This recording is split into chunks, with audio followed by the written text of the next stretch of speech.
Shavua Tov, Agutevor. Ce Shabbat, c'était le 3e jour du mois de Tammuz. 25 ans depuis le 3e jour du mois de Tammuz, 1994, Tafshin Nun Dalet. Le Rabbi a promis que notre génération, la dernière génération de l'exil, est la première génération de la délivrance. Des fois, quelqu'un peut se demander, est-ce que le Rabbi sait ce qui se passe après le 3 Tammuz? Voyons une histoire qui pourra peut-être nous éclaircir un peu plus parmi tant d'autres histoires. Un Rav raconte « Je suis le gendre d'un admour, d'un certain Rabbi. Et mon beau-père habite en Eretz Israël. Et j'habitais aussi en Eretz Israël. Un jour, lorsque j'allais à New York, mon beau-père, ce Rabbi-là, m'a demandé de transmettre au Rabbi, à notre Rabbi, au Rabbi de tous les Juifs, de transmettre une lettre. Très bien, je suis parti. C'était en 1969 et c'était mon premier lien avec le Rabbi. À cette occasion, j'ai écrit moi aussi une lettre de bénédiction pour moi et ma famille. À ce moment, 1969, je n'ai pas reçu de réponse à cette lettre. Les années sont passées, je suis resté en contact avec le Rabbi, que ce soit pour des raisons personnelles pour moi-même ou bien pour transmettre des messages de mon beau-père. Les années sont passées. 3e jour du mois de Tammuz 1994, Tafshin Nun Dalet est arrivé. Entre-temps, moi j'étais invité à être rabbin dans une communauté à Brooklyn, à New York. Et c'était après le 3e jour du mois de Tammuz 1994. Quelques années plus tard, je suis parti en terre d'Israël pour une joie familiale, pour un mariage.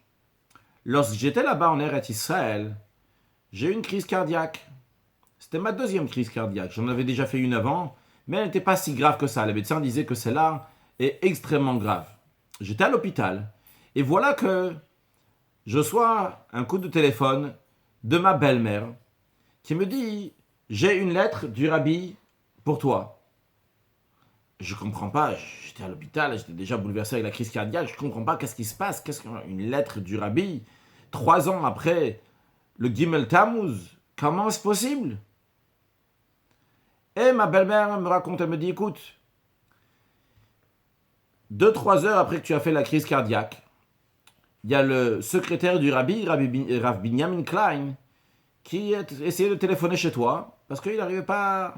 Il voulait te donner une lettre du Rabbi. Il a retrouvé une lettre que le Rabbi a écrite en 1969. Et il voulait te la donner. Il n'a pas réussi à te joindre. Donc il appelait le Rav Aaron Katz, donc qui est le Rav d'un Pardes, j'ai oublié quel Pardes, en Eretz Israël. Et il a demandé de connecter, de faire connexion, vu qu'on est membre qu'on est très proche de la famille. Il a demandé, est-ce que tu sais où est-ce que se trouve tel et tel Rav? Il a dit, oui, je sais, il est en Eretz Israël. Alors il a dit au Rav Binyamin Klein de lui envoyer par fax la lettre du Rabbi. Et lorsque Aaron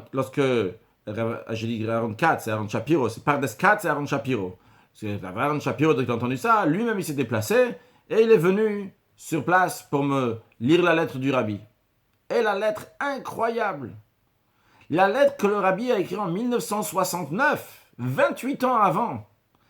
À la fin de la lettre, le Rabbi a écrit « Bibracha l'irfua shlema » une bracha pour une bonne santé. Incroyable! En 1969, j'étais en excellente santé, tout allait bien.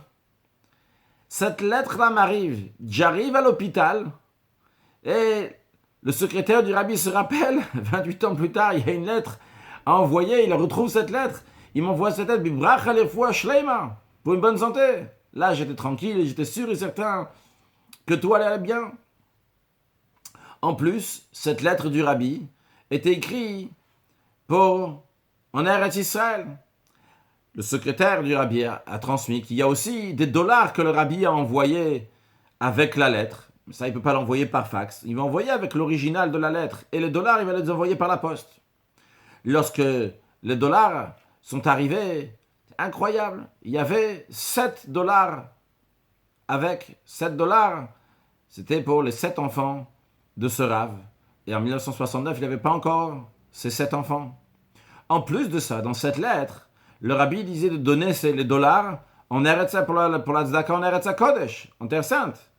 Donc, si la lettre le serait arrivée avant, lorsqu'il était à New York, il n'aurait pas été en Eretz Israël. Là, la lettre du rabbi lui est arrivée lorsqu'il avait besoin d'une refoua, shlema, une bonne santé, et en Eretz Israël. Et en plus de ça, dans cette lettre, le rabbi le remerciait pour toutes les fois qu'il était en contact, qu'il a fait les contacts, les liens, donc il a amené des lettres de son beau-père au rabbi, alors qu'en 1969, sa première lettre qu'il a écrite au rabbi, c'était la première fois qu'il est venu chez le rabbi. Mais le rabbi a écrit cette lettre-là, pour qu'elle va arriver à ce moment-là. Donc, le rabbi a prévu que cette lettre-là va arriver à ce moment-là. Donc qu'est-ce qu'on comprend?